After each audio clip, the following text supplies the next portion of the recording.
From cocaine on courtside to a star roasted and eaten by Idi Amin, meet the NBA's biggest basket cases. My name is Jack Rivlin. Welcome back to The Upshot. I'm joined, as ever, by Zach Sweeney-Lynch. Hello, Jack. Hello. Welcome courtside. And we are joined by Coach Coops. That's Mr. George Cooper. Hello, Jack. Hello, mate. Sort of straying quite far from your usual fare of strawberries and cream, pornographic fan fiction at Wimbledon, or crazy gang shitting in each other's shoes.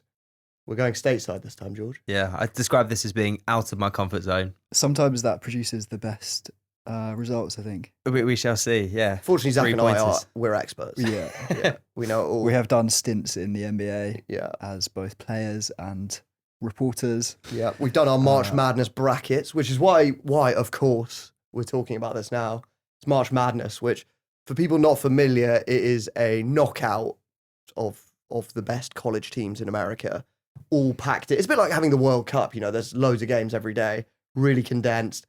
Whole of America gets stuck in. College sport in America, obviously, is prime time. It's hard to compare. British uni sport, which is Your varsity football. yeah, it's just a bunch of fucking weird rugby lads, isn't it? Yeah. And so March Madness is a big deal. Obviously, everyone does their brackets. You know the bracket thing. So if you pick the winner of each tie, basically. And if Warren Buffett, I don't know if he still does this, but he always said he'll give $1 million to anyone who gets it. But Gets every result yeah, I don't right. think anyone. How many ever has. matches Is that like are the there? Super Six, but basketball. Yeah, but it's a final 64, so it's a lot of games. Knockout or... Yeah, knockout. Okay. Surely the odds of that, you pulling that off, are just astronomical. Yeah, You'd be better off just putting like $1 on it, on an accumulator. Yeah, yeah. Fuck you, Warren. Yeah. Anyway, so that gives us cause to talk about this noble sport. I was looking into March Madness a little bit, and I found an old story from Pop Bitch that apparently March Madness is used by US vasectomy clinics as a sort of marketing ploy. So they basically say that they call it Vas Madness, like, because this is a great time to get a vasectomy because you can sit on the sofa for a month watching TV while your balls recover. It's genius. Um, I love how we're 5 minutes into this pod and we're talking about mutilating penises. Yeah, I actually wanted to shout out to our listeners in Austin, Texas, because if there is anyone in that region looking for a vasectomy, may I recommend local specialist Dr. Richard Chopp, aka Dick Chopp, who is a genuine vasectomy specialist in the Texas area. Is that like a sort of Better Call Saul stage Yeah. name? Is that his No, real that's his actual name. The inevitable Richard TV Chopp. ads. Yeah. Sort of nominative determinism at its finest. Is he marketing heavily during March Madness? I would imagine so. Yeah. I mean, we talked about sort of rabid commercialism. I mean, what better example than Richard Chopp's TV commercial? Apparently, in a small number of cases, vasectomies. I know this because I got my nose broken in a headbutt, and I went to a doctor to. Wait, were you doing the headbutt or being? I was headbutted? I was on the receiving end. Okay. I'd done nothing wrong. and anyway, this guy headbutted me, broke my nose, and then my dad was like, "Well, apparently in the first few days after, you can get it straightened out if you act quickly." So I went to a nose doctor, and he came with me. And my old man goes to the doctor like, "Would you do this?" And he was like, "Personally, I wouldn't bother getting any surgery." And then my dad goes, "Reason I ask is I looked into vasectomies once, and there's apparently a 5% chance that you'll end up with something called permanent ball ache." And that put me right off. So I looked into vasectomies. It was about 6 months before Jack was born. It's around 1989. The college game is massive in America, right? Like it's big business, and I mean the way the college system or American sports system works in general. Like obviously you come through sort of high school basketball, college basketball, and then hopefully you get recruited to the NBA. But even at that stage of like recruitment from high school to college, it's like big business. But up until really recently, college players weren't allowed to be paid or paid very like minimal wages, which kind of meant that they had this like under the table system of like finding ways to convince players to join. I had a friend who played college basketball, and he was saying that a friend of his who got recruited, they were basically like, if you join us, we'll rent a car for you. So he went down to this car rental place, and it was like they're giving him this like really nice sports car. Got in, opened up the glove box, and there's just 10 grand in cash in the glove box. No. Oh, so they're just. How did that get there? Yeah, yeah. And there's other stories about, you know, they're trying to recruit the kid, and suddenly a very highly paid janitor job comes up for their parents at this uni. So it's all, yeah, I don't know, Right. a lot of like under the Puns. table stuff. Although Louisville Uni might have taken things a little bit too far when they called up the madam of a local brothel and asked her to organise their recruitment parties. So in 2015, this brothel madam called Katina Powell published a book where she claimed that Louisville Uni had paid her over the span of about 4 years tens of thousands of dollars to organise these parties at the university dorms with like strippers and escorts. How recently is this? It was between 2010 and 2014. Oh shit! So yeah, pretty recently. And the idea behind these parties was that it was like, you know, if you join the Cardinals, which is their team, then this is what life's gonna be like, baby. Did they know that they were paid? The women were paid, or did they just think like, No, so fucking hell? yeah, no. So Dorm one parties. of the recruits said, "I knew they weren't college girls. It was crazy. It was like I was in a strip club." Right? Yeah, I Um, guess it's kind of obvious when they're. Yeah, How old is really show my ignorance? So how old are you when you're like at college age with I basketball? guess like from 18-ish. I mean, so speaking from experience, it would have been a big Yeah. factor in my decision. It's like, well, what do you? yeah, You're touring around like Exeter Uni. Like, well, Warwick did give me those stickers, I've got a lanyard at the careers fair. but then there were 20 strippers hitting on me. Apparently, at some of these parties, the kids' dads were also invited. Wild. Yeah, yeah. Well, so you're just getting stuck in alongside your dad in that scenario. Yeah, which is Yeah. different to the careers fairs that I've been to. Fucking Yeah. hell. Yeah, And then how um, were they rumbled? What eventually? So yeah, so this brothel madam who'd organised the whole thing wrote a book about it, and it went to court. In the book, she explained that it was all organised by this guy called Andre McGee, who was the director of basketball operations at Louisville Uni, and she said that he gave all the players like stacks of cash to shower the strippers with as well. To make it rain. Yeah, to make it rain. So one of the recruiters said McGee gave the players a stack of dollar bills ranging from $200 to $500. Not only that, but McGee himself had his own stack of dollar Oh, bills. bet he fucking did. Not my first rodeo, boys. Yeah. College fees are pretty astronomical in the US, so it's good to know that the money's going to a good Yeah. cause. True. Just imagining the tour of that campus. It's like, say, canteens over here, subsidised. There's your card. It's all automated system. Gym over here, again, free to use, 24 hours actually. Got the good facilities. And then if you just take a peek behind this door and see. This is the knocking shop. Which again is 24/7. Fully subsidised. Yeah. Just top it up at the start of time, everything just comes off.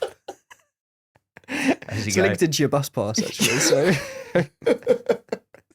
eventually, this like book got published exposing the whole shebang, and there was a big court case, and the University of Louisville ended up being stripped of their college basketball title that they won during that era. No, what for that? For that, What's the crime? I guess it's basically that they were like. Yeah, I mean, recruiting the best players in the country through illicit. Right, yeah, when you put it like Channels. that. Oh, were they suddenly getting way better players as a result? They've got their pick. Yeah, But like, do the high schools know this when they're sending it? I hope. You know, you've got that like careers counsellor at school being Yeah. like, you should really, really consider Bristol UE because they've got excellent facilities. Actually, I've now got probably my favourite story of the whole episode about Anthony Mason. Anthony Mason was a star for the New York Knicks in the mid-90s. And one moment in his life is the subject of a truly great rap song. So I'll tell the story and then we can listen to the song.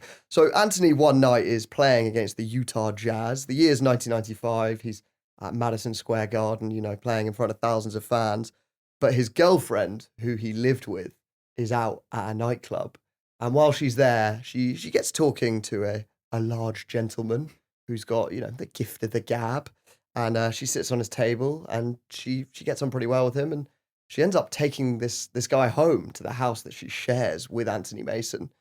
And that man is none other than Christopher Wallace, a.k.a. Biggie Smalls, the notorious B.I.G.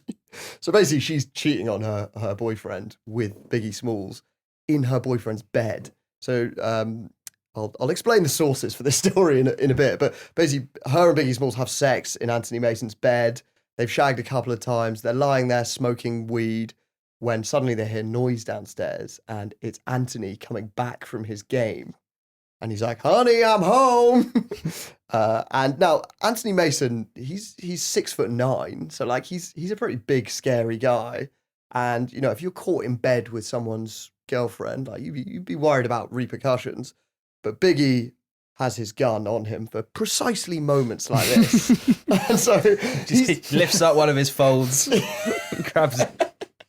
He's got 222s in his shoes, famously. The Mac in his knapsack. Anyway, so Biggie's like, okay, I'm going to have to fucking pull my gun out on this guy. He's like, maybe I'll hit him with the gun. Maybe I'll just punch him. But like, what the fuck am I going to do? Because when this guy walks in, he's going to go fucking crazy. And so he's like cocking the guns, like preparing for war. And the girl he's with, like, she's like thinking how to stall for time. So she yells downstairs like, honey, can you bring me up a drink? So Anthony Mason's like, yeah, sure. So it buys them like a little bit of time while he's making her a drink. And then Biggie has a brainwave and he says to the girl, go and get me a scarf, a pillowcase, and some rope, which, everyone's got a bit of rope at home. And basically, he takes the rope, ties her up, and the pillowcase and ties it around her mouth, and then ties the scarf around his own face, making it look like an armed robbery. So basically, when Anthony Mason walks in, he finds his girlfriend tied up and this masked guy pointing a gun at her, at which point he drops the drink and it's like, fucking hell. And he's like, don't shoot, don't shoot. He basically thinks they're being robbed. And before Biggie can even say anything, he's like, don't shoot, I'll give you all my money. And he goes and pulls up the rug and then pulls up a floorboard. As Biggie says, he starts pulling out like thousands of dollars in cash, puts it in a Prada bag, and it's just like, take this, just please don't hurt her. And Biggie's like, I guess I've got to just go with this. And so he just takes the money and leaves with this girl tied up. And so basically, yeah, he's shagged this guy's girlfriend and then robbed him, kind of by accident. But you got to do it to get out. It was that or have a real fight, who knows what could have happened. I like that his girlfriend then has to play along with the whole robbery story afterwards. Like Biggie's laughing really. He's out the door. He's got his cash. She's got for the next like 20 years just like live with the trauma of this, or like pretending to be traumatized from this robbery. That horrible night. Unless it was Biggie's plan all along. You can take the boy out of the gang. Yeah. Can't take the gang out of the boy. He basically describes this whole story on his song, I Got a Story to Tell. There's a line in it where he says, I'm in her ass while he's playing the Utah Jazz. Absolutely. That is epic. Oh, yeah, mad. I guess if you're Biggie Smalls, you're not going to hide in the closet. Yeah. Or under the bed. Your options are somewhat limited. Yeah. So obviously it is an amazing story. Biggie in the song is quite insistent that it's true, but he doesn't name the player.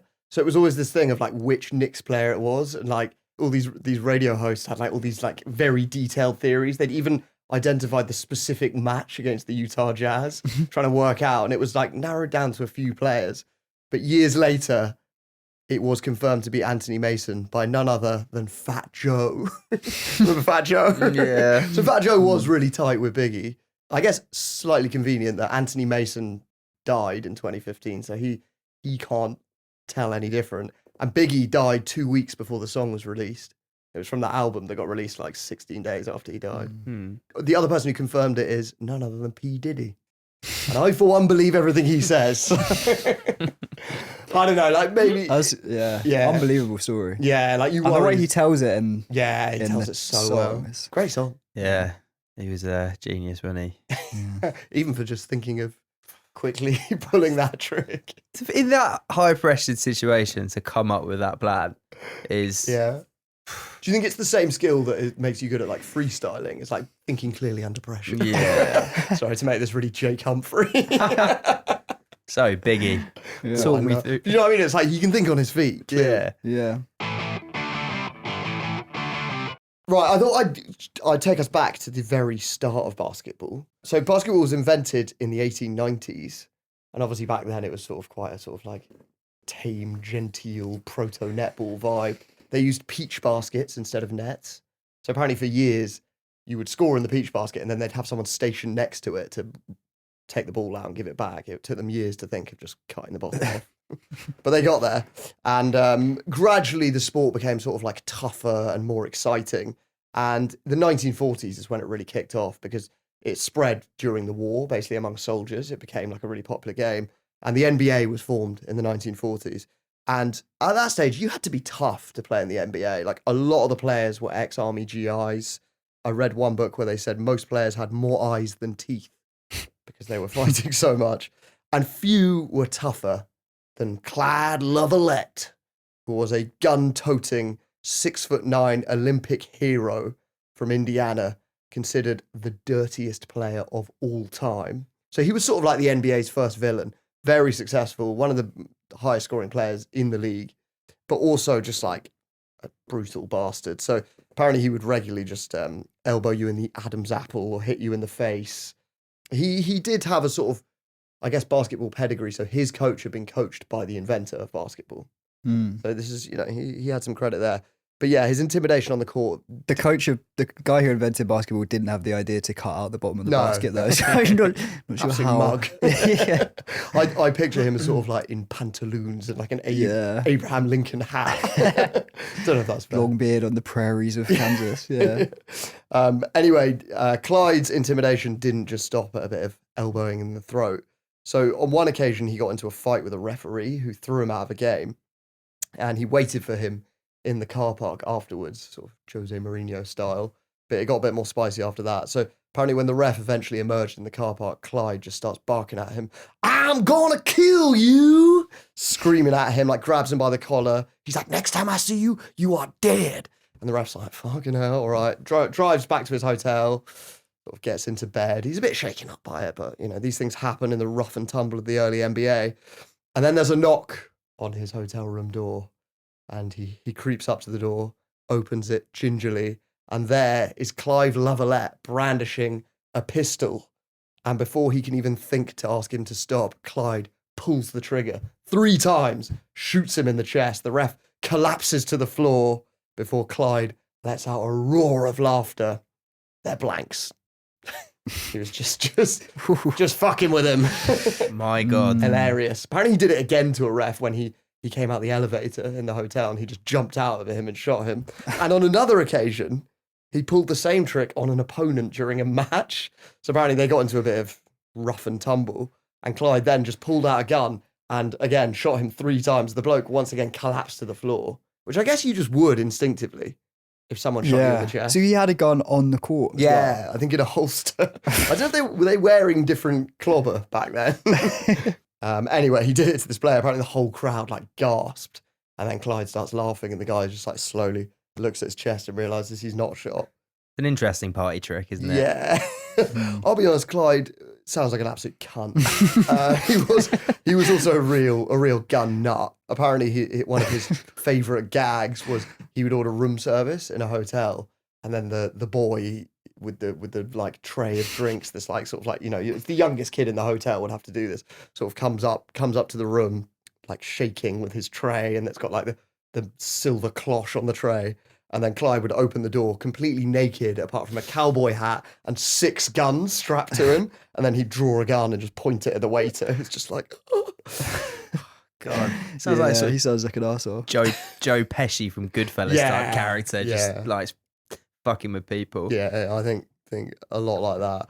But actually, so he was like a genuine star of the NBA. But after retiring, he then ran for sheriff in his home county, Vigo County, Indiana, where he was famous and sort of a hero, having been a star of the NBA. So he wins the election for sheriff easily. And he decides that once taking power, his main cause is going to be dealing with his hometown of Terre Haute, which had been described by Life magazine as a thriving cesspool of unabashed vice. So basically it was just riddled with like gambling and prostitution. And it was sort of like everyone was in on it. Like the mayor had told the brothel madams, just like, don't give me any problems and, you know, I'll turn a blind eye.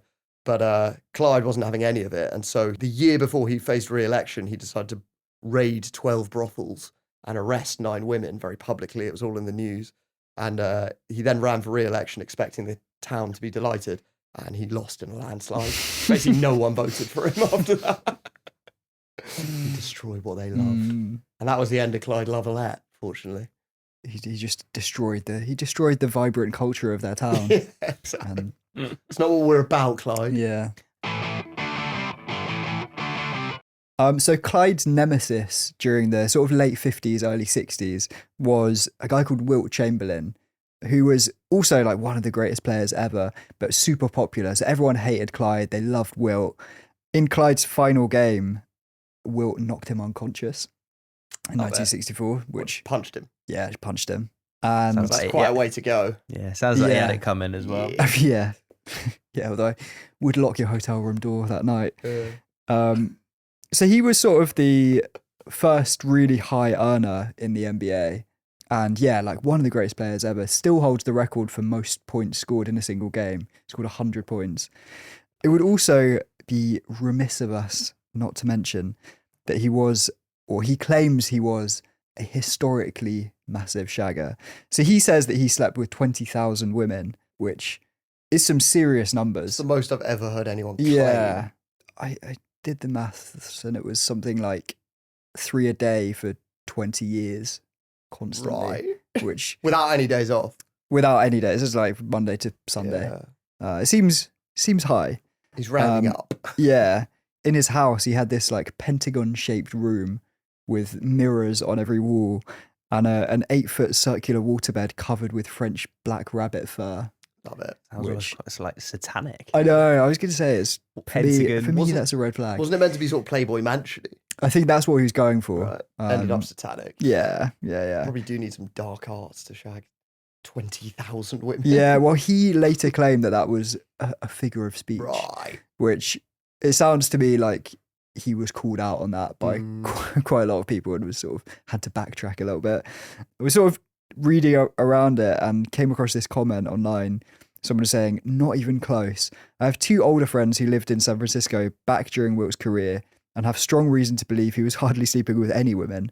Plus, Wilt's sister travelled with him for the first several years of his career, and she was very surprised when he said the 20K number because she said she'd never seen him with any women during all those years. I've never seen a photo or video clip of Wilt with a woman at all, and he lived in LA for years.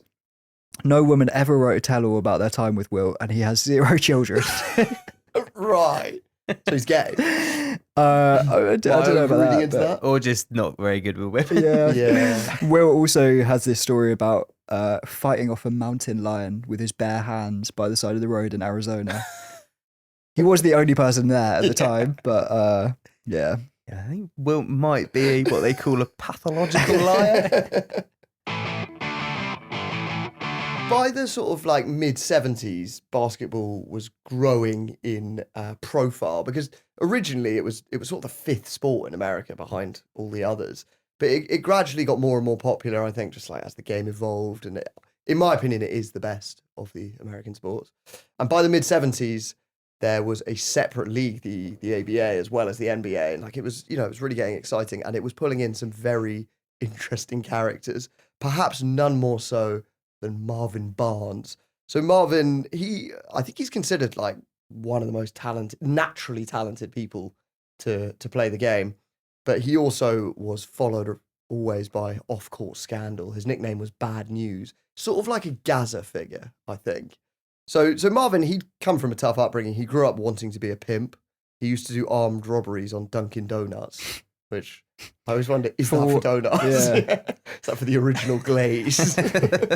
I'm guessing they carry cash in Dunkin'. Yeah. They are very overpriced as well, Dunkin' Donuts. So. Yeah, even back in the 70s. Yeah. But his armed robbery career did come to a halt when he was at high school and he was part of a gang that tried to rob a bus at gunpoint. And he would have got away with it had he not been wearing his state championship jacket with his own name embroidered on it. So it was an easy catch. Anyway, despite all that, he went on to have a good basketball career. And his first team was in St. Louis when he was playing in the ABA. And the team were boarding a flight to go and play away in Louisville, actually, the place we mentioned earlier.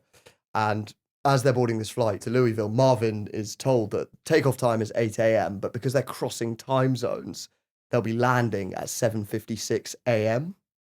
So they're kind of going back in time. And Marvin, hearing this, is completely freaked out. And he says, I ain't getting in no damn time machine. Refuses to board the flight and rents a car instead and drives there. So yeah, it's quite a charming moment. Anyway, I guess he was kind of a Dennis Rodman figure as well. Like he played a similar role, who's all about hoovering up rebounds and sort of defensive play, but also had all this madness off the court. This is all the more impressive considering he was hammering cocaine. So he said that he would just snort coke on the bench, just hiding it under a towel. Really well. Maradona style. Yeah, but even Maradona kind of only did that in like After he's charity games and stuff, or like when he was like sort of post career. But Marvin was doing that like pretty much throughout his career. I heard another story about, I think it was much later actually. It was like early 2000s, a player who was like playing a match and just a bag of coke just dropped out of the sock of one of the other players. Really? Yeah. There was another Marvin story where he turned up. He missed the flight to a game, possibly because he didn't want to get in a time machine. And he missed the flight, so he chartered his own plane, turned up just before tip-off, and he was in like a full mink coat, had a girl on each arm who he'd brought from like the night before. He'd been on a bender, and he was clutching a big McDonald's bag full of burgers. And he just like took off the coat, handed out the burgers, and was like, game time is on time! And then proceeded to score 44 points and win the match for them. Love that entrance. That's great. But yeah, very cokey. Wasn't there like a cokey era? Yeah, so we sort of alluded to it again in our baseball episode that the 80s was it was the cokey era of American sport. American life. According to, in general really, but according to the LA Times, at its peak, 40 to 75% of basketball players were taking coke, Whoa. which is mad. Did people just in the 80s just like didn't know? You know, like heroin for a bit, they sort of didn't know it was bad. Is it that?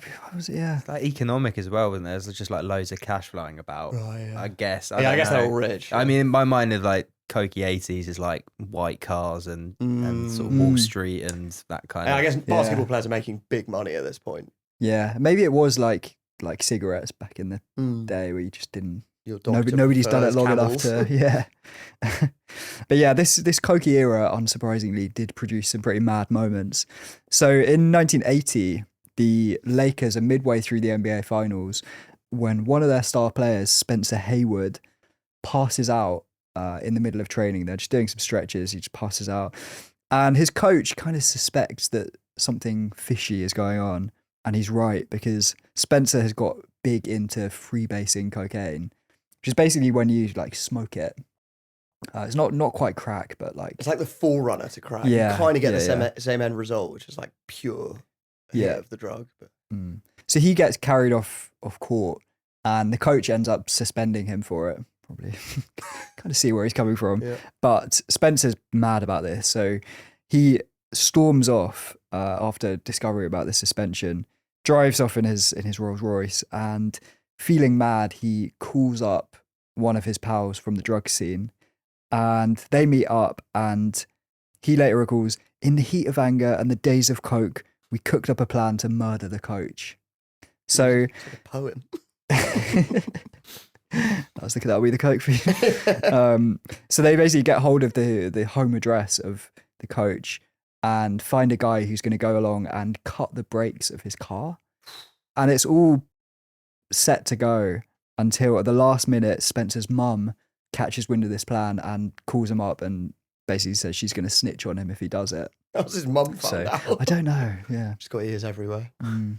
But from there, things get even more cokey. So there's a Michael Jordan quote about his first year at the Chicago Bulls, and they're playing in a road trip and stay in this hotel, and he goes into one of the rooms and he says, I walk in and practically the whole team was in there. You got your lines of cocaine over here, you got your weed smokers over here, you got your women over here. So it's like each is a different tribe. Yeah. You're only allowed to be into one thing. The Bulls in that period were known as the cocaine traveling circus. Really? Yeah. and So, yeah. so Jordan basically turned them around from like a. Yeah. I saw another quote where I forget who it was, basically credited him with single-handedly like ending the NBA's coke era. Why? Just by being more by being like professional? ultra professional and Right. yeah. The coke actually isn't confined just to the 80s though. So there's allegations that Nikola Pekovic, who played in the NBA as recently as 2017, is embroiled in the murky world of the Serbian mafia. So after retiring, he became president of Partizan Belgrade, who they've got a football team and a basketball team.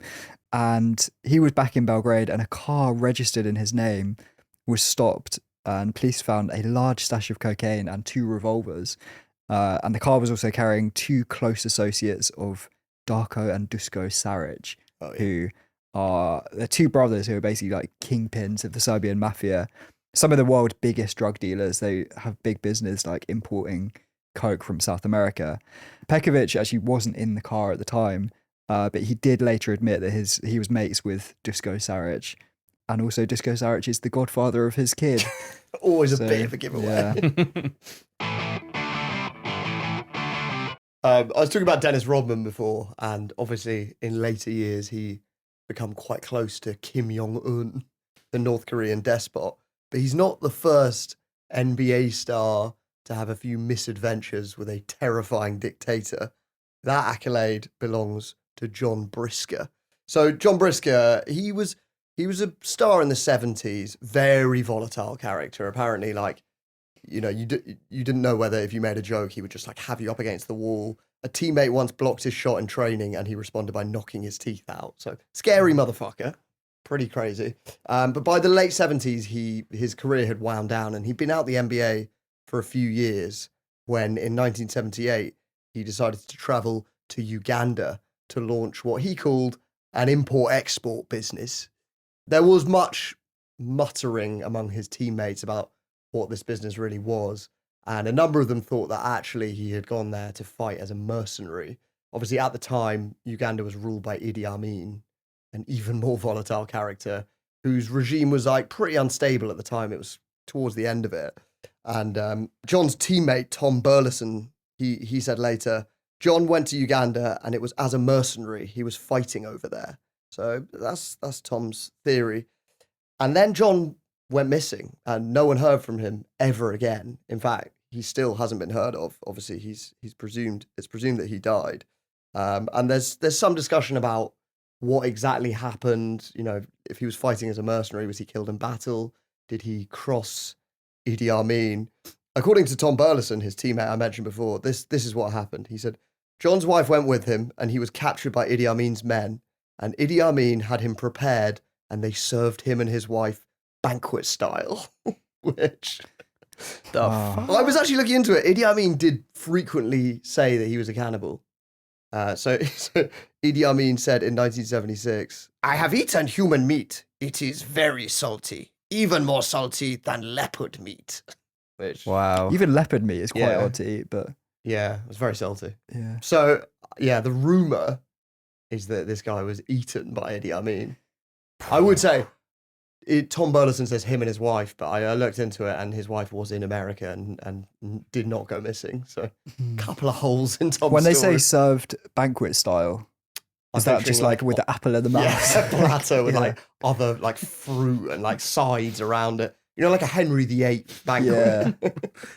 Blimey. As eating humans goes, probably basketball player quite tasty. What are you basing that Just on? like tender. Yeah, but I think muscle is sinewy and not delicious. You want fat. Oh, you want a fatty? Yeah, I want. So I think you want to eat Idi Amin. Actually, he was fatter. If you had to eat one England football player, which one would it be? Luke Shaw, and I'd eat his arse. No question. That's probably a good one. Yeah.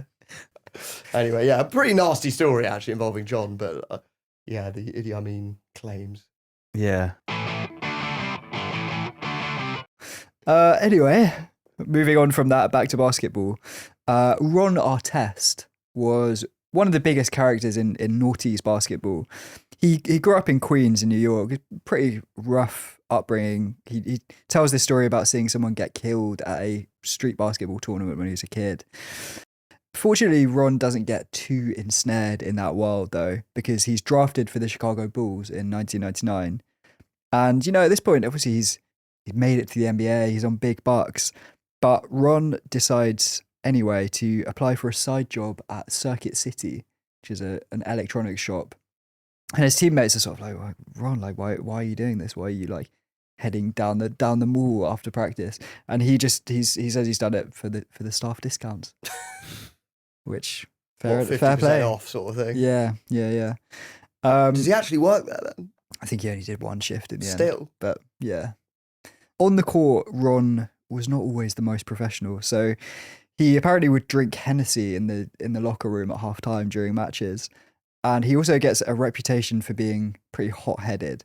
So in 2001, he's banned for 4 matches for destroying a TV camera. He also gets suspended by his coach when he asks the coach for a month off because he's tired from promoting a rap album that he's recorded with P. Diddy. There was another story from 2001. Michael Jordan was plotting one of his comebacks around then. I think it was his second comeback. And he invites some NBA players to come and train with him to get fit. And the whole idea is that it's going to be, do a bit of training, but fairly chill. No one's going in too hard. Ron slightly misreads the brief and ends up crashing into Jordan, knocks him down to the floor and breaks 2 of his ribs. Fuck. Yeah. Spoiled the big comeback. Yeah, exactly. Ron is, though, most famous for an incident known as Malice at the Palace. It's sort of like the basketball equivalent of Cantona's Kung Fu kick. Right. But to be honest, having watched the clip, it's even more mental. So it's 2004. Artest is playing for the Indiana Pacers against the Detroit Pistons. And it's a pretty bad-tempered game. The Pacers are trailing by 15 points and there's 45 seconds left on the clock when a huge brawl breaks out on the court. So Ron had basically fouled one of the Pistons players who'd reacted, like shoved him. This big brawl breaks out. Eventually, they manage to clear it up and the refs are sort of deciding what to do. And Artest is laying on the scorer's table when he's hit by a drink that somebody has thrown from the crowd and all hell breaks loose. So we've got a clip of it here. It is completely mental. But at this point, Artest is actually just chilling. He's lying on the scorer's table. When a fan throws a cup, it hits him in the face. That leads Artest into the crowd. He wrestles the fan down to the ground, and I wonder if I should be using the word fan in this particular case. Steven Jackson punches a fan in the face there. Watch the fan come into your picture on the left. He's hitting Artest from behind. Watch another fan. He clocks Fred Jones from behind. So the fans are not backing off. They're clearly making matters worse. Then as Artest gets back on the court, watch this. Artest punches that fan right in the face. The Pacers just littered with food and drink as they would exit. People were left bloodied. Fans were left stunned. And kids were left with tears on an overall sorry night for the NBA and especially fans of the Detroit Pistons. Yeah. Fucking hell. That is wild because basically, like, there are multiple massive punches.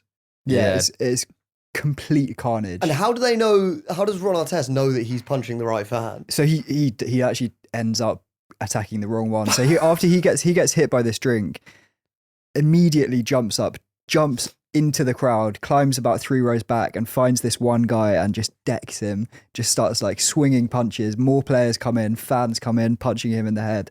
It does turn out to be not the guy who threw the drink in the first place. It's just mistaken identity. And then there's like 3 Americans love other like players just punching. You see Ron Artest as he's walking off, a guy approaches him and he just knocks him out. Yeah. It's complete carnage. So the game is called off, unsurprisingly, with 45 seconds left. And Artest ends up being banned for 86 games, which is the longest ban in NBA history. It's a whole season, yeah. Also loses $5 million in salary, and he leaves the following season.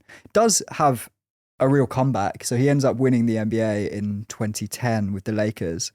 And the following year, he decides to change his name to Meta World Peace, which for a guy with his reputation is a good name. He says he changed his name to distance himself from the negative perceptions associated with his old name and to promote a message of peace and kindness.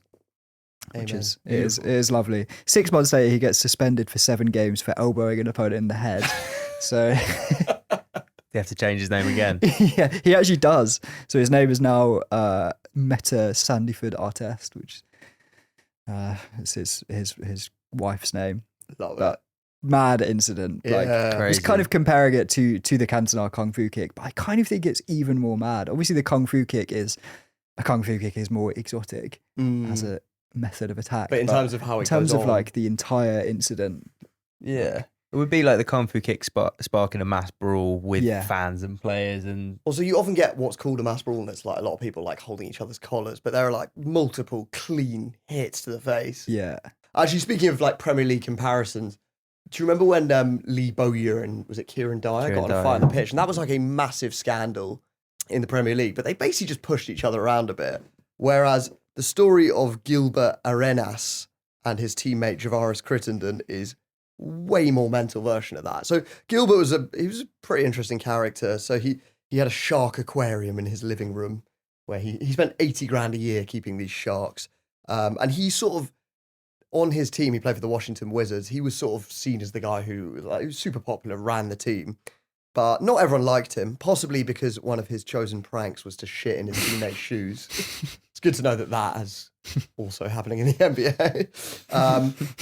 But on one occasion, one of his teammates didn't take to his patter so well. So the Wizards were falling apart, really. There was loads of infighting. They were losing loads of matches. And after one defeat, they were on a flight home when some of the players were playing a card game. Among them, Gilbert Arenas and Javaris Crittenden, who it was getting a little bit heated between them. And after losing one hand, Gilbert refused to pay up and was basically like, if you want my money, come and fight me. And so this argument builds up and it's getting really, really heated. And eventually they have to be pulled apart on the plane and one of them has to be held down. It continues in the taxi after the plane. And eventually Gilbert says to Javaris, I'll see your ass at practice. And you know what I do. I play with guns. And Javaris replies, well, I play with guns too. So everyone's like, fuck's sake, guys, just chill out. They have a day off the next day. And then the following day, everyone comes in for practice. And one of their teammates says he walked into the locker room and there were only like 3 other teammates there, but both Gilbert and Javaris were there. And Gilbert has in front of his locker laid out 4 different guns. And he turns to Javaris and he's like, hey, motherfucker, come pick one. I'm going to shoot your ass with one of these. And like points to the guns. At which point Javaris then says, oh no, you don't need to shoot me with one of those. And the teammate says he turned around slowly like a gunslinger in the Old West and said, I've got one right here. Pulls out his own gun, which is already loaded, cocks it and points it at Gilbert. So he's pointing it in his face. At which point their coach arrives, walks into the locker room where he basically sees 2 of his star players pointing guns at each other's faces. Apparently the coach just like quickly backed out, terrified, and called 911. And the police arrived and had to like slowly stop this situation. Both of them end up getting done for, I don't know what the specific crime is. They get off with probation. But it's like this mental incident. that is crazy. Kind of like me and Zach were talking about it before and we were like, is it a bit like, you know, in America they have guns, like would, maybe not Lee Bowyer and Kieran Dyer, but like would this have happened in the Premier League if there were guns? But like, I've never even heard of like knives. You got like Patrick Vieira lobbing a pizza at Roy Keane's head. Yeah. It's probably the closest. Everything does seem quite like cottage when you compare it to this, doesn't it? Yeah, they like their guns out in America. While we're on the subject of NBA players who like to exercise their Second Amendment rights, Memphis Grizzlies star Ja Morant, he's a current player, and there's various stories of him with guns. Basically, he loves a gun. 2023, he was playing this pickup game outside his house in Memphis, where he lives, and he'd invited along some local teenagers to play with him. And you know, it's quite a nice scene for these kids. It's probably getting to play b-ball with an NBA star. It's a dream come true, until one of them gets into an argument with him, and Ja loses the plot, ends up punching this 17-year-old 13 times in the head, Oh my God. and then disappears off into his house, comes out with a gun in his waistband and chases this kid off. So, mate, we're just playing We're playing a bit of kickabout. Yeah. Actually, a few days before that, he turned up at a shopping mall with 8 of his mates because his mum had got into a dispute with the shop assistant in there, and they just turned up to like intimidate him. And this guy apparently ended up hiding in the storeroom for an hour. Yeah, I mean, while I these would. guys- yeah. Another story. So January 2023, he's playing against the Indiana Pacers, and it's again a pretty bad-tempered match. And after the game, they carry on arguing in the locker room. And afterwards, the Pacers eventually get out. They're getting onto their team bus when they notice this red dot pointing on them, like a laser for a gun. And they spot in the distance Morant in a car with his mates, and the laser is coming from this car. It's like a scope onto them, or whatever. Yeah. Jesus. Or could it just be a laser pen, like I mean, it could be. Mo Yeah. Salah's eyes during a penalty? It's quite a good way to scare someone, though. Yeah, maybe I'll bear that in mind. And then 2 months later, he's in Colorado for a game, and they end up losing pretty badly. So Ja decides to cheer himself up with a visit to the local strip club, Shotgun Willie's, and Great name.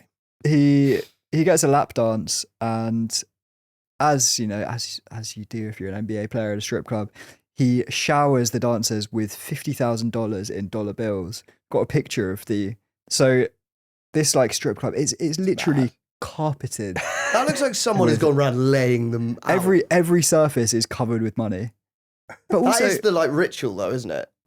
yeah, See that photo? that's him with getting a lap dance. It's Hands like in a his woman like face. twerking in his face. yeah. And isn't Yeah, there's some food?